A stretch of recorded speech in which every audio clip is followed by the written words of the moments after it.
Turn and hug the person next to you if you can. Tell them you care. Someday they will remember that, and they will remember you, and it shall give them one less reason to be sad. Welcome to Night Vale. Listeners, I'm afraid Cecil couldn't be with us on the show tonight. This is Intern Malorie, and I have permission from him to do the show.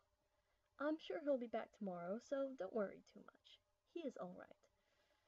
He just needs some time alone today. Let's start with the news. The big story today is the explosion at the science lab. It's not currently known exactly who was in the building and what damage was done. I do know that the fire was pretty bad when I first saw it. The Night Vale fire disapprovers were there disapproving very intently, but it wasn't doing much for once. Luckily, a combination of paramedics, the sheriff's secret police, and creatures who claimed to be angels were there to quench the fire before it spread. In other news, outgoing Mayor Pamela Winchell held an emergency press conference today concerning emergency press conferences.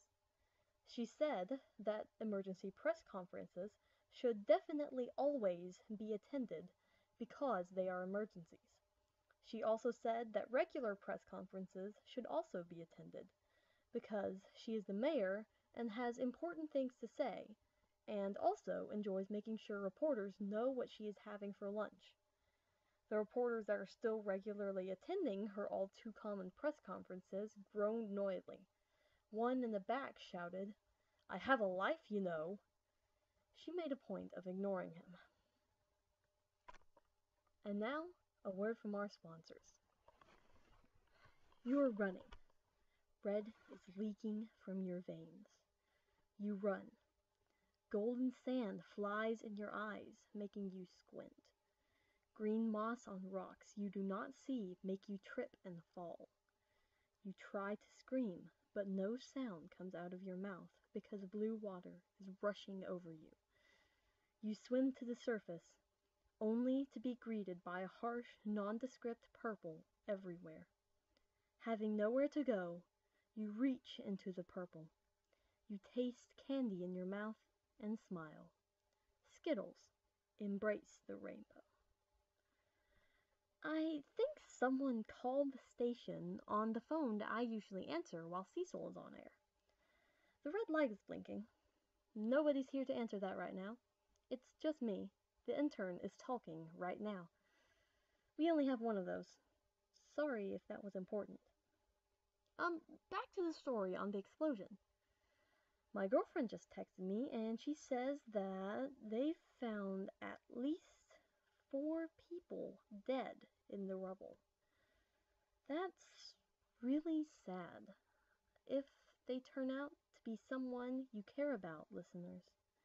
I am so sorry, and I wish I could do more than a voice that is not nearly as deep and soothing as the voice you are used to hearing can. Oh, never mind. One of them is actually alive. That's good. I wish them a speedy recovery. Think of it this way, listeners. Sure, we found some people who are dead, but there are others who are still alive. My girlfriend is still alive. I know he was not in the greatest state when they found him, but Carlos is still alive. I saw other people that I do not know personally who are alive as well. They have survived to this moment, and it has not been easy, and that is a triumph.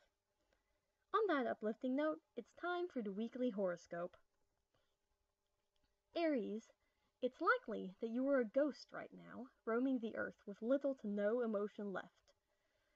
Please don't let that fact convince you to exact revenge on people. It will only result in exploding robots. Taurus, you must survive. You must make it through whatever pain you are experiencing, because there are at least 2 people who care about you very much, who need you to live.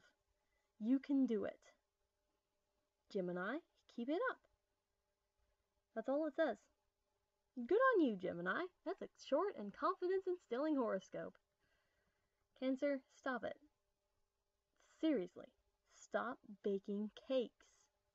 Not only is that illegal, unless you found some substitute for wheat and wheat byproducts, you also do not have room in your house for all of those cakes. Leo, I'm afraid you're not actually a cat. I'm sorry for the bad news.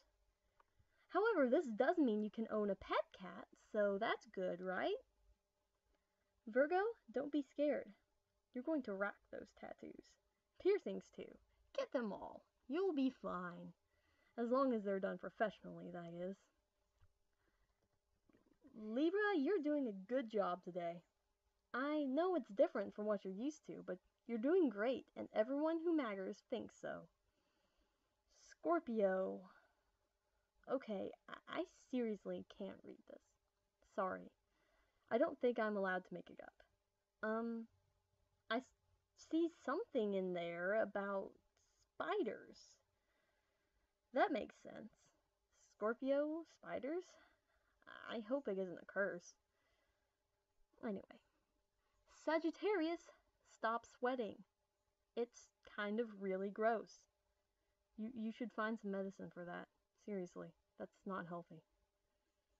Capricorn, oh, this is a recipe for pie. Huh. Well, I guess that means you should go bake some pie. I'm not reading this whole recipe aloud. Don't ask me to. Aquarius, things might not turn out the way you want them to, but life will go on, I promise. Pisces, don't ever go to SeaWorld. You will feel an unbreakable urge to take down the entire company and release every animal they hold. That would be good for the sea creatures, but very bad for you. Don't do it. Don't. This has been the weekly horoscopes. And now, traffic.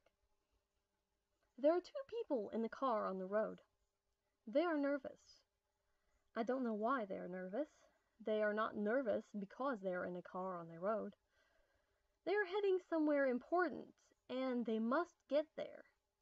There probably won't be anything huge blocking their path, but they are still worried they will not get there in time.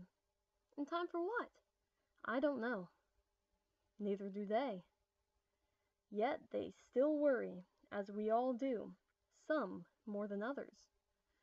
Unfortunately, worrying is a part of life that we must all deal with. This has been Traffic.